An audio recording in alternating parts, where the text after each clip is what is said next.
It's Christmas 1914. It should be a time of peace and goodwill to all men, yet this is a time of war, the First World War. Incredibly, on Christmas Day in 1914, ignoring orders, the ordinary enlisted men on both sides climbed up and out of their trenches and walked into no man's land. They shook hands with the enemy, they swapped food and sang carols, and then they played football. And it's all true. But how did this happen in the Great War, the war to end all wars? Well, the war had only been going for about 5 months. Despite saying it would all be over by Christmas, the troops are now bogged down in seemingly pointless trench warfare. Thousands are being killed every day. It's cold, it's raining. The trenches are below the water level, so they're filled with mud and rats. The Germans, the French, the Prussians, the British, everyone was stuck in the same miserable conditions, but only yards apart. Unofficial truces kind of started by accident. By coincidence, both sides delivered food at the same time. Both armies had food delivered at dusk.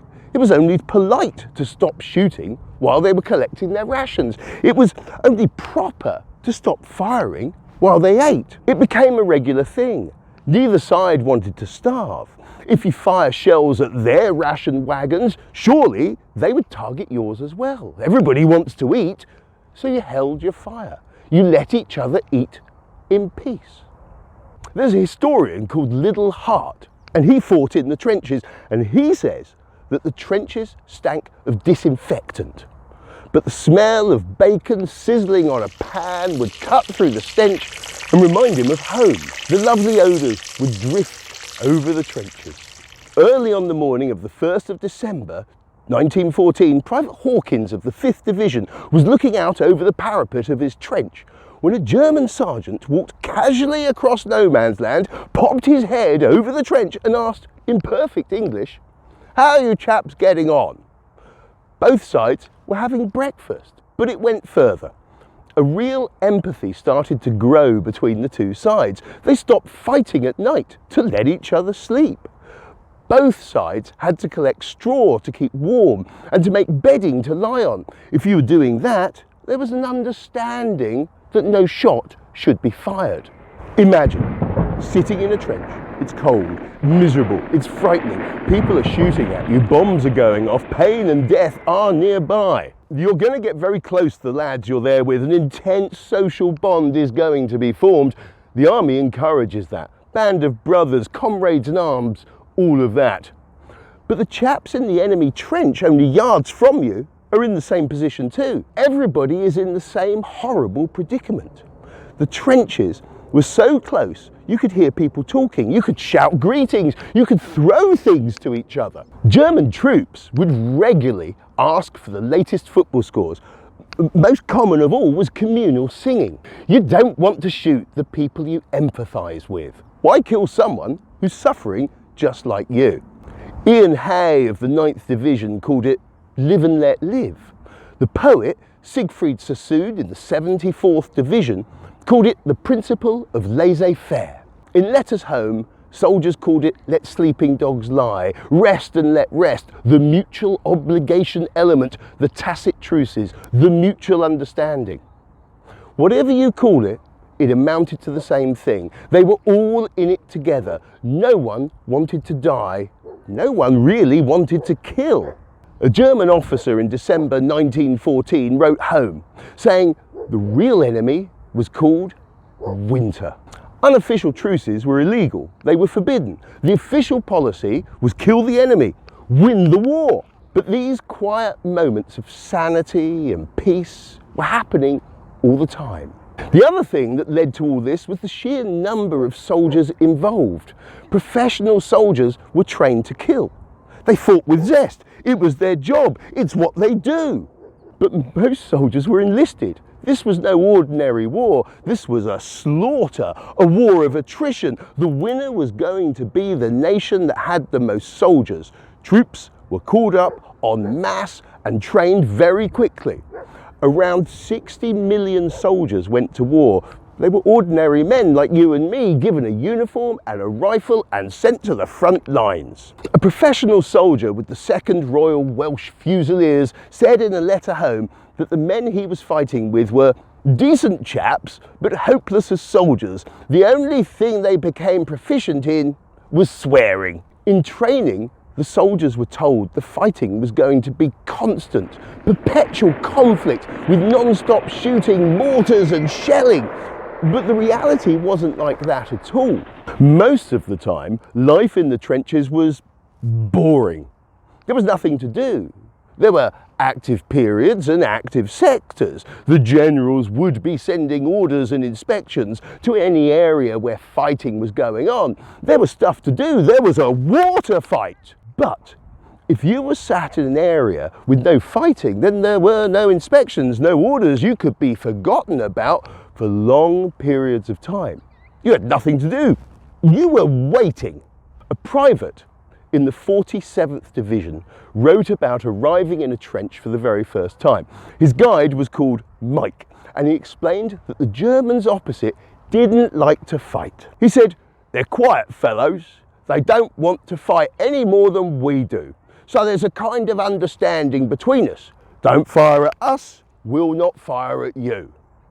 When I was in school, I was in the play Journey's End. It was written by R.C. Sheriff, who was in the 24th Division. On his first day in the trenches, he was given a guided tour by a man called Trotter, who said, "Let sleeping dogs lie. If we was to throw a bomb, you can bet your boots the old Bosch would chuck one back. And Mr. Digby and Mr. Harris here are both married men. Wouldn't be cricket now, would it?" It may not be cricket, but it's certainly not war either. These informal truces were not going to escape the notice of the high brass for very long. In December, a German surgeon reported up the chain of command that there was a regular half-hour truce every evening to recover dead bodies for burial, during which French and German soldiers exchanged newspapers and cigarettes and chatted. Lieutenant Charles de Gaulle, yes, that Charles de Gaulle, wrote on 7th of December of the lamentable desire of French infantry to leave the enemy in peace. On the 7th of December, Pope Benedict XV begged for a Christmas truce, that the guns may fall silent at least upon the night the angels sang. Beautiful, really. On the 11th of December, Germany accepted the idea, but on the condition that everyone else agreed. On the 12th of December, England said, "We don't mind, but it's really up to the French." The Russians said no. After all, Christmas is January the 7th in Russia. Turkey was an absolute no. Over in America, Andrew Carnegie told the White House it would be unchristian and immoral to stop the fighting and then begin it all over again. By the 13th of December, the Pope's plea for a Christmas truce was officially dead. But on both sides, there was a recognition that something should be done to mark Christmas, if only to cheer up the troops.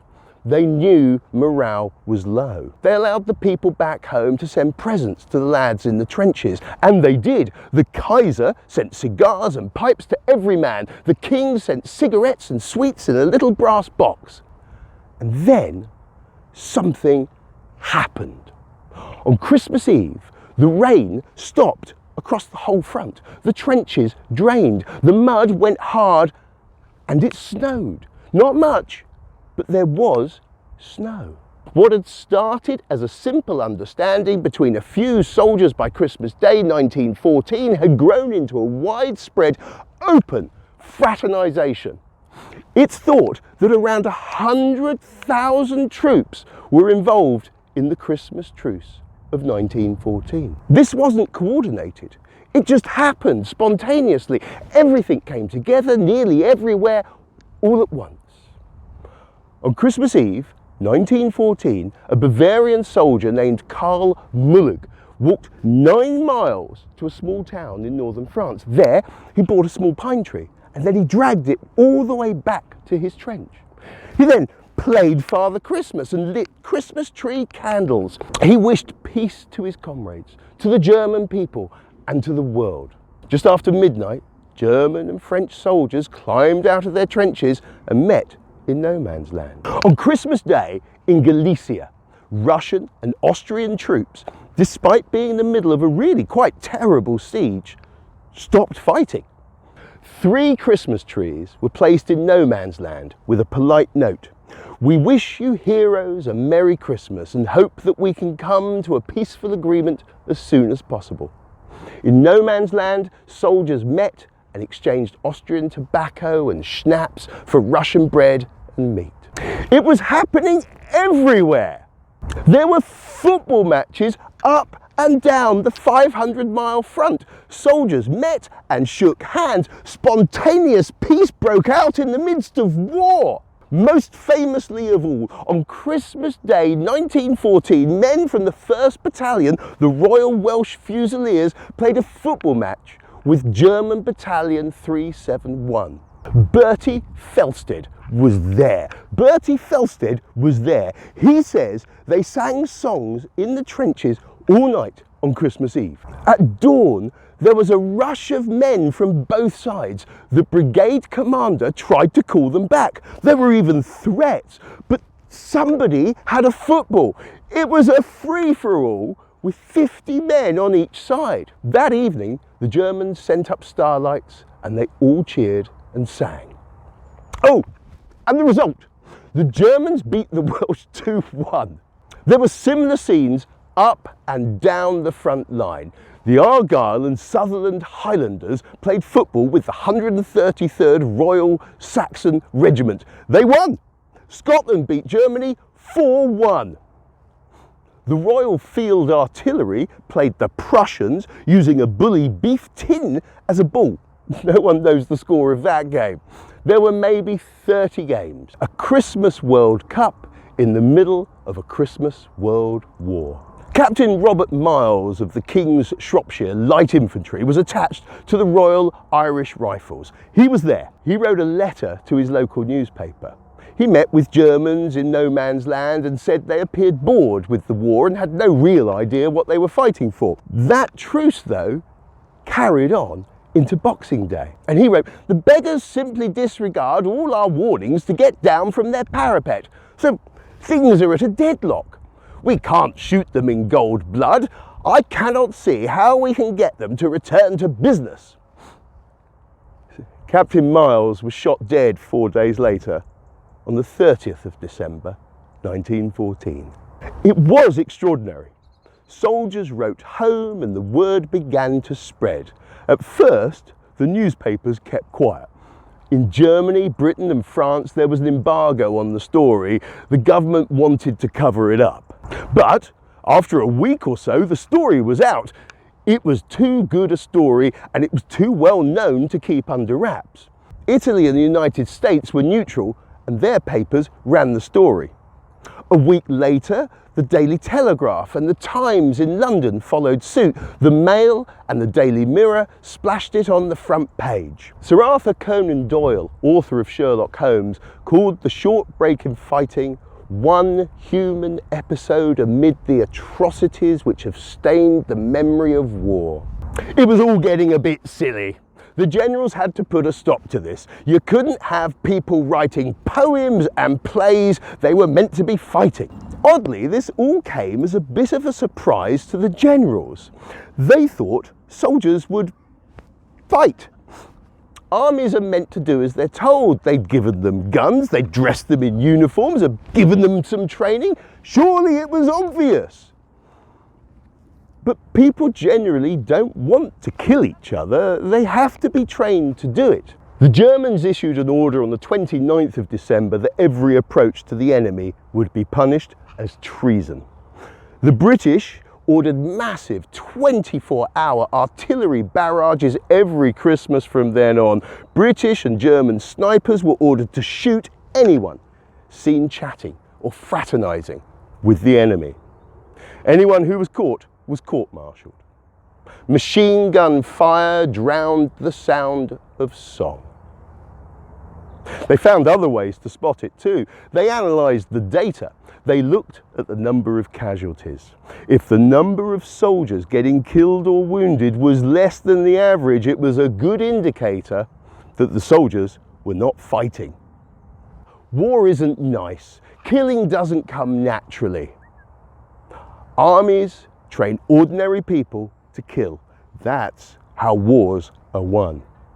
But in 1914, the soldiers were poorly trained. They were cold, they were wet, they were miserable. They didn't really know what they were fighting for. On top of that, it was Christmas. On both sides, they were in the same boat. They did something ordinary, yet it was extraordinary. They did something very human. That Christmas was very special. Nothing on that scale ever happened again. The informal truces did carry on, but it was less widespread. It was much harder to pull off. Although, the very next year, a man called Richard Sherman was on the Western Front on Christmas Day in 1915. Two regiments, one French, one German, ignored the orders. They visited each other in secret in underground tunnels. They exchanged wine, cognac and cigarettes for black bread, biscuits and ham. Those French and German soldiers remained good friends even after Christmas was over, even after the war was over. It changed Richard Sherman's life. In that moment, he saw hope. He believed to avoid future wars, thoughtful young people of all countries should be provided with suitable meeting places where they could get to know each other. He founded the Youth Hostel Association in 1919. Hostels would be bridges of peace to foster international understanding. And to this day, young people from around the world do get to know and understand each other in hostels, inspired by a Christmas truce in the First World War. Have a peaceful Christmas. Pack all your troubles in your old kit bag and smile, smile, smile. While you the Lucifer to light your fire.